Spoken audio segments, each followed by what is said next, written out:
Philanthropie, amour des sciences, de la planète, écologie, sport et surtout innovation sous plusieurs formes. Monaco Back to the Future présente à travers images et entretiens différents exemples d'actions entreprises depuis le règne du prince Charles III à celui actuel de son Altesse Sérénissime, le prince Albert II.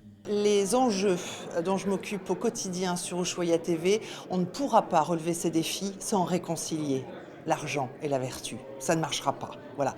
Et donc, quand un chef d'État pose la question dans ses discours politiques, je me dis mais il fallait partir de cette question-là pour enquêter.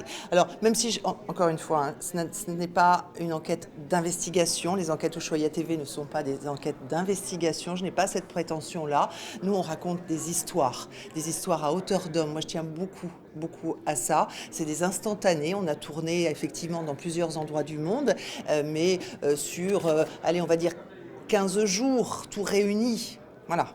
Il lui faudrait passer beaucoup plus de mois, d'années à Monaco pour tout comprendre. Mais en tout cas, j'ai suffisamment compris et j'ai suffisamment confiance pour avoir envie de faire d'autres films qui partent d'ici et qui aillent vers le reste du monde.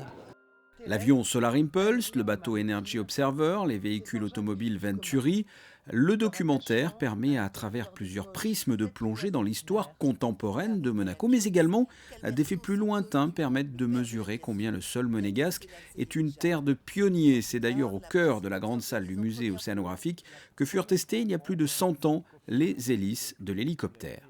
Ça fait quand même rêver.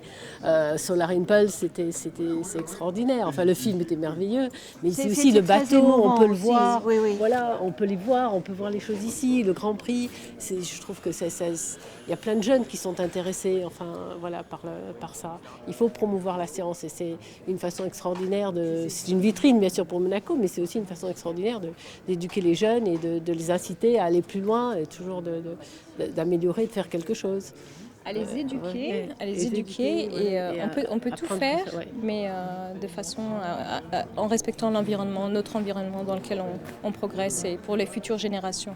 Et c'est très important de faire passer le message à ces générations-là, les jeunes, celles de demain finalement. Un terme a été cité à plusieurs reprises, celui du rêve, un moteur très souvent à l'origine de ces si belles réalisations qui ont vu le jour ou à Monaco ou qui sont associées à la principauté. J'ai posé cette question à des endroits différents, à des personnes différentes, au prince évidemment, mais pas seulement. Et cette notion de force vitale du rêve revient régulièrement. Le hasard fait qu'effectivement, c'est une phrase fétiche chez moi, avec mes enfants. Et donc j'y ai vu effectivement un petit signe. J'ai voulu aussi leur rendre hommage parce que avoir une maman qui passe une grande partie de son temps à tourner aux quatre coins du monde, c'est pas simple pour eux. Et si je peux au moins leur transmettre ça, c'est cool.